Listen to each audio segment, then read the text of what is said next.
Good evening and welcome to Cross Currents. Tonight we address a critical and timely question.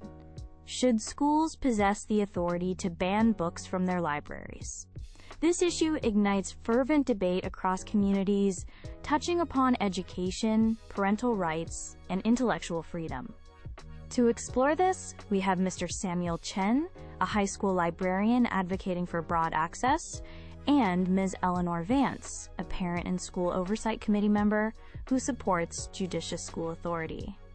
Our discussion will feature opening statements, a moderated exchange with rebuttals, and closing arguments, all aiming for a C1 level of discourse, rich in nuanced perspectives. Let's begin with Mr. Chen. Thank you, Dr. Hayes. School libraries, in their most profound essence, are sanctuaries for intellectual exploration, vital crucibles where young minds encounter the vast spectrum of human thought and experience.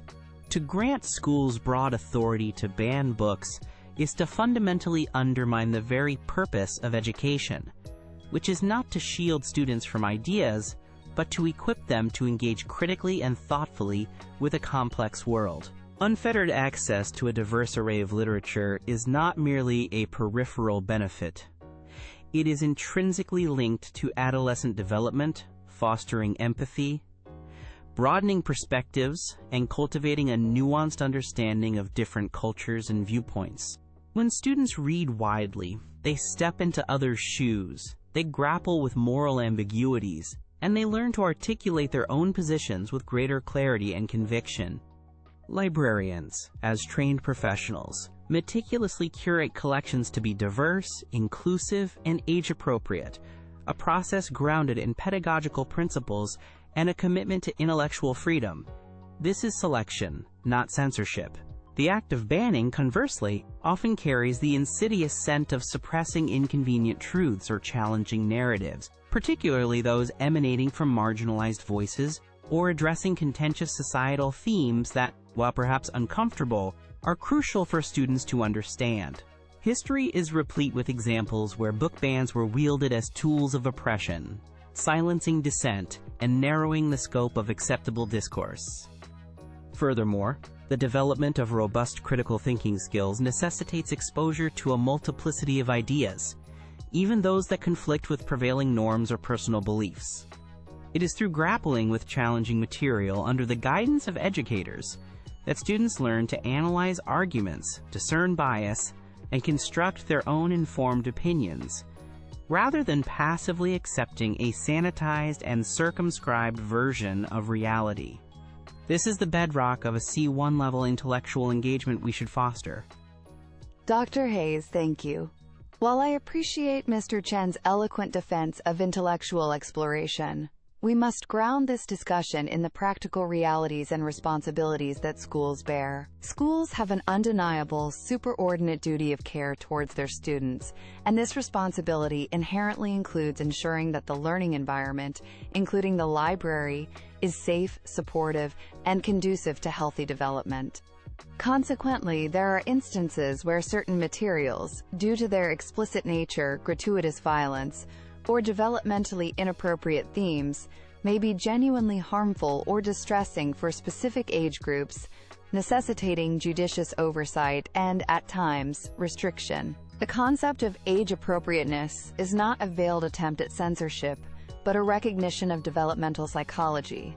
What a 17-year-old might process with critical distance, a 14-year-old might find overwhelming or confusing without significant scaffolding. Moreover, parental rights and active involvement in their children's education are paramount. Parents legitimately expect schools to be partners in instilling values, and they deserve a voice when they have substantive concerns about the content their children are encountering, particularly within a compulsory educational setting. A school library, while a place for discovery, should also reflect and uphold reasonable community values and educational goals, operating within established pedagogical frameworks. This is not about creating an echo chamber, but about ensuring the collection is pedagogically sound and serves the broader educational mission, distinguishing a carefully curated collection from an anything-goes repository. There's a tangible risk that certain books, particularly those dealing with highly sensitive or mature topics, if introduced without adequate contextual support or discussion facilitated by trained educators, could cause undue distress, anxiety, or even misinterpretation among vulnerable students. Our authority aims to prevent this, not to stifle thought. Mr. Chen, your advocacy for unrestricted access is clear. However, how should schools handle materials with potentially harmful content, sexually explicit themes, gratuitous violence, or hate speech, especially for younger high schoolers, without resorting to outright bans, which Ms. Vance might see as essential safeguards? That's a critical question, Dr. Hayes, highlighting the need for robust processes over prohibitions. Effective reconsideration policies are key, allowing formal challenges to be reviewed by diverse committees that examine works holistically, considering literary merit and context, not just isolated excerpts. This avoids knee-jerk reactions.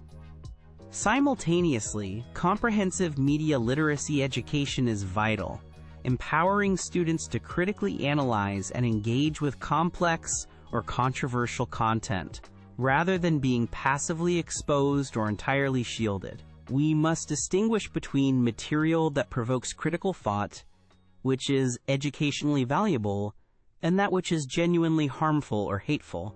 The former requires engagement, not erasure. Targeted solutions, like curated reading lists for different maturity levels, robust classroom discussions for sensitive topics, or even parental consent for specific titles, are far more constructive than broad-stroke bans that treat all students and all challenging content monolithically. Ms. Vance, you stress age appropriateness and community values.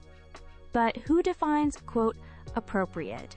And how can schools prevent these standards from being used to suppress diverse or challenging ideas, potentially hindering students' readiness for a complex world? That is indeed a central challenge, Dr. Hayes, and it necessitates transparent, collaborative decision-making structures within the school system. The determination of, quote, appropriateness should not rest with a single individual or faction. Instead, it should be guided by clearly articulated district policies, developed with input from educators, child development specialists, librarians, and, crucially, parents and community representatives. Review committees, when a book is challenged, must be diverse and adhere to these established guidelines, focusing on criteria such as educational significance, artistic quality, and the developmental stage of the intended student audience. There is a discernible difference between content that causes discomfort by challenging preconceived notions, which can be a valuable part of learning, and material that is genuinely detrimental, pornographic, or incites hatred without redeeming educational value. While we absolutely must ensure our libraries offer a wide range of voices and perspectives to prepare students for global citizenship, this doesn't preclude setting common-sense boundaries to protect younger or more vulnerable students from content they are not equipped to process constructively, even with guidance. Ms. Vance speaks of collaborative structures and clear policies, and in principle, these are laudable goals.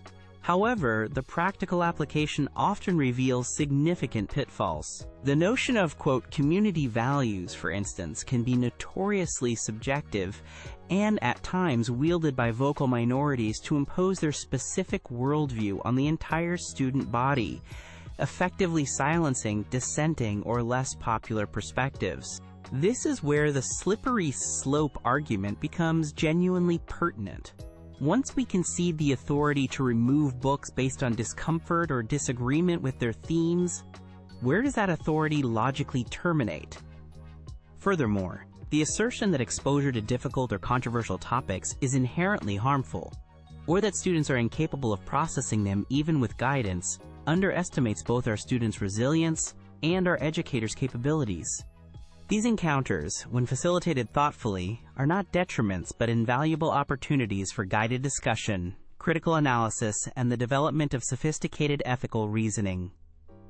Shielding students excessively leaves them unprepared for the unfiltered realities they will inevitably face beyond the school gates. Mr. Chen raises valid concerns about the potential for misuse of, quote, community values, but I believe he overstates the slippery slope argument and perhaps underemphasizes the school's primary, non-negotiable responsibility for student well-being. It is not about imposing a singular worldview, but about establishing a baseline of age-appropriate content within an institution entrusted with the care of minors. This isn't about fear.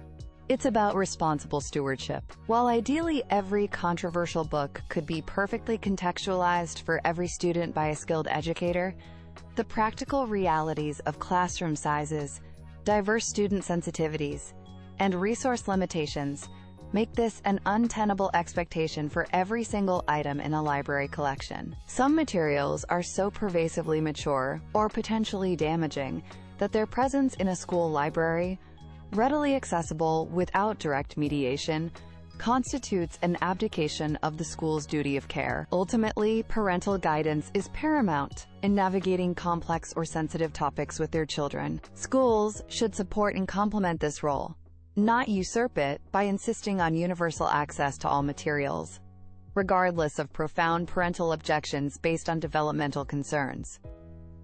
In closing, I implore us to remember the profound, transformative power inherent in intellectual freedom and the unique role of the school library as a sanctuary for self-discovery, critical inquiry, and the unmediated encounter with diverse human narratives. The capacity to navigate challenging, even unsettling ideas with intellectual rigor and emotional maturity is not merely an academic skill.